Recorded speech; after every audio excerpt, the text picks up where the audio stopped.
आज हम पढ़ने वाले हैं मिक्स्ड क्रॉपिंग यानी मिश्रित खेती। सबसे पहले समझते हैं मिक्स्ड क्रॉपिंग का मीनिंग। मिक्स्ड क्रॉपिंग का अर्थ है एक ही खेत में दो या दो से अधिक फसलों को एक साथ उगाना।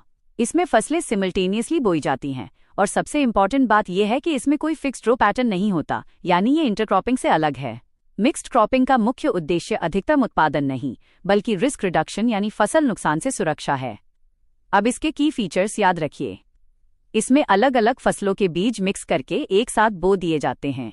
इन फसलों की न्यूट्रिएंट रिक्वायरमेंट, रूट डेप्थ और मैच्योरिटी पीरियड अलग अलग होते हैं। यह पैटर्न खासकर रेनफेड एरिया और छोटे किसानों के लिए ज्यादा उपयोगी होता है।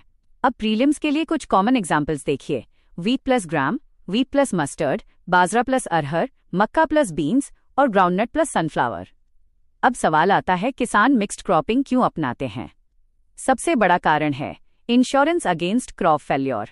अगर सूखा, कीट या बीमारी के कारण एक फसल खराब हो जाए तो दूसरी फसल बच जाती है और किसान को पूरा नुकसान नहीं होता। दूसरा, यह अनिश्चित बारिश वाले क्षेत्रों में बहुत सूटेबल है। तीसरा, इससे जमीन का उपयोग बेहतर होता है क्योंकि अलग फसलें मिट्टी की अलग लेयर से पोषक तत्व लेती हैं। और चौथा, अलग अलग समय पर हार्वेस्ट होने से किसान को कॉन्टिन्यूअस इनकम मिलती रहती है। अब इसके एडवांटेजेस समझिए। सबसे पहले ये रिस्क को कम करती है और टोटल लॉस से बचाती है। दूसरा, मिक्स्ड क्रॉपिंग में कीट और रोग जल्दी नहीं फैलते क्योंकि मोनोक्रॉपिंग की तरह एक ही फसल का कंटिन्यूअस सिस्टम नहीं बनता, इसलिए पेस्ट साइकिल ब्रेक होता है। तीसरा, यदि लेग्यूमिनस फसलें जैसे दालें शामिल हों तो वे नाइट्रोजन फिक्स करके मिट्टी की उर्वरता बढ़ाती हैं।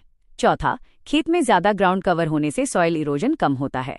और पांचवा, ये एग्रो बायोडाइवर्सिटी बढ़ाती है जिससे इकोसिस्टम ज्यादा स्टेबल बनता है।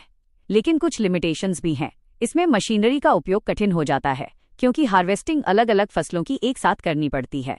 फर्टिलाइजर और इरिगेशन प्लानिंग भी कॉम्प्लेक्स हो जाती है। कभी कभी फसलों के बीच कंपटीशन से मुख्य फसल का यील्ड कम हो सकता है। और मार्केटिंग में भी दिक्कत आती है क्योंकि मिक्स प्रोड्यूस को अलग करके बेचना मुश्किल हो सकता है। अब एक क्विक डिफरेंस याद रखिए। मिक्स्ड क्रॉपिंग में रो अरेंजमेंट नहीं होता और लक्ष्य रिस्क रिडक्शन है, जबकि इंटरक्रॉपिंग में फिक्स्ड रो पैटर्न होता है और लक्ष्य प्रोडक्टिविटी बढ़ाना होता है। अब इसका क्लाइमेट और environment link.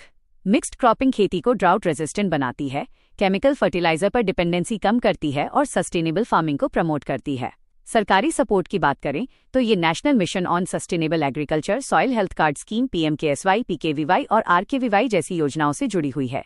Conclusion, mixed cropping एक ट्रेडिशनल और रिस्क रिड्यूसिंग क्रॉपिंग पैटर्न है जो विशेषकर रेनफेड क्षेत्रों में फसल सुरक्षा, सॉइल हेल्थ और क्लाइमेट रेजिलियंस बढ़ाकर भारत की सस्टेनेबल एग्रीकल्चर स्ट्रैटेजी को मजबूत करता है।